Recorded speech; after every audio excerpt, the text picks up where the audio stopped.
Chers amis, bienvenue dans une nouvelle émission du programme écologique Terra où on va découvrir les nouvelles écologiques en Égypte et partout dans le monde.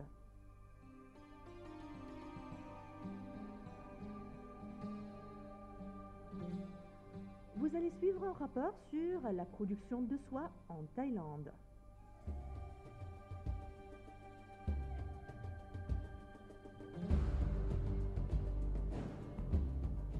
Vous êtes aussi invité à suivre un rapport sur le ciel du Brésil qui pleut des araignées.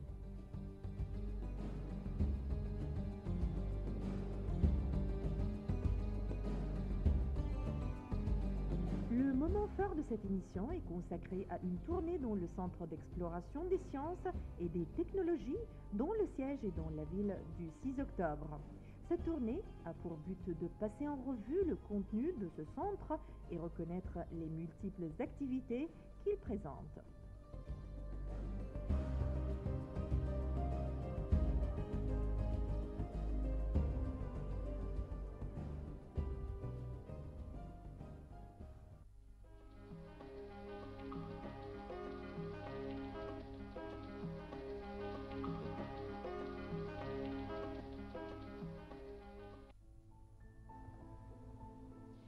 Le Forum de la créativité et de l'innovation scientifique en matière d'eau et d'énergie renouvelable a pris fin.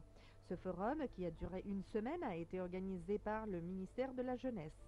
Une vingtaine de travailleurs sur un total de 80 dans le domaine de l'énergie renouvelable et de l'eau ont été récompensés pour leur innovation, soit 10 dans le domaine de l'énergie renouvelable et 10 autres dans le domaine de l'eau.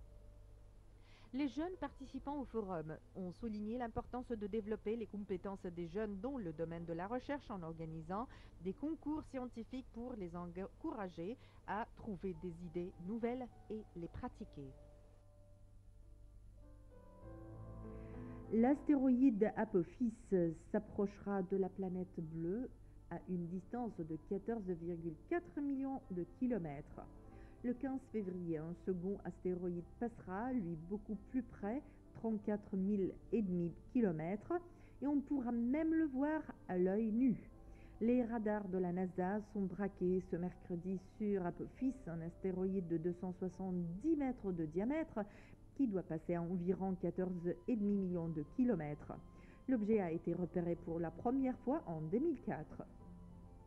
Cet objet, baptisé du nom d'un démon dont la mythologie égyptienne avait alors donné des sueurs froides aux spécialistes qui scrutent le ciel à la recherche de ces menaces surgissant du fond de l'espace.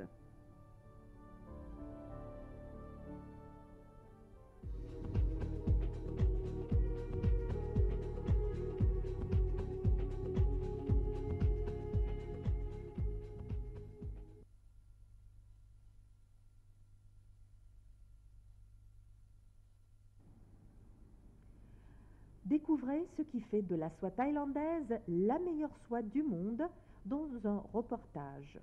L'histoire de la production de la soie en Thaïlande remonte à la civilisation ancienne de Ban Chiang, 3000 ans avant Jésus-Christ, au nord-est du pays.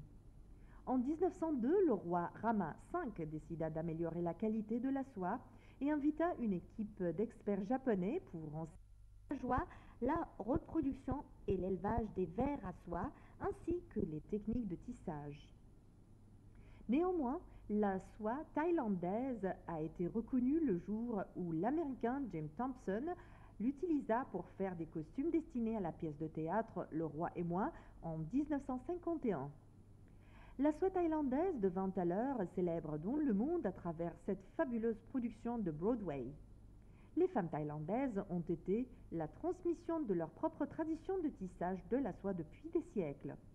Et par conséquent, il n'y a rien de la main comme un foulard de soie en provenance de la Thaïlande. La soie créée à partir des vers à soie de mûrier.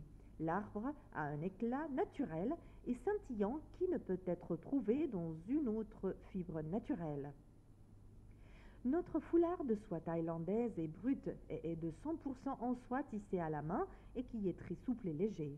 Le charme et l'imperfection de la main en tissu de soie qui vous pouvez trouver des brutes threads à ce sujet. Reine des textiles a longtemps été reconnue pour sa qualité unique de fabrication de son charme. Afin de respecter cette tradition, la reine Sirikit a créé le Royal Peacock Logo. C'est une marque de certification des normes de soie thaïlandaises approuvée par le ministère de l'Agriculture et des Coopératives. De nos jours, le tissage, qui constitue l'étape centrale dans le processus de fabrication de la soie, est entre les mains de 600 tisserands, hommes et femmes, qui transmettent leur savoir-faire de génération en génération. Conciliant tradition et modernité, l'impression des tissus se fait aussi bien à l'aide de pochoirs en bois que d'imprimantes numériques. Le contrôle de la qualité et de la finition à la main sont de rigueur, assurant un bon compromis entre artisanat traditionnel, écologie et industrialisation. La situation a été filmée dimanche 3 février dans l'après-midi par Eric Reis, un jeune Brésilien de 20 ans qui sortait de chez des amis dans la ville de Santo Antonio. Ces petits animaux, dans la taille du corps sans les pattes et de l'ordre du centimètre, ont un corps noir avec de petites taches rouges et vivent principalement au Brésil et en Argentine. Contrairement à la plupart des araignées dites sociales, Parawixia bistriata ne se limite pas à des habitants chauds et humides et peut aussi vivre dans des régions tempérées plus sèches.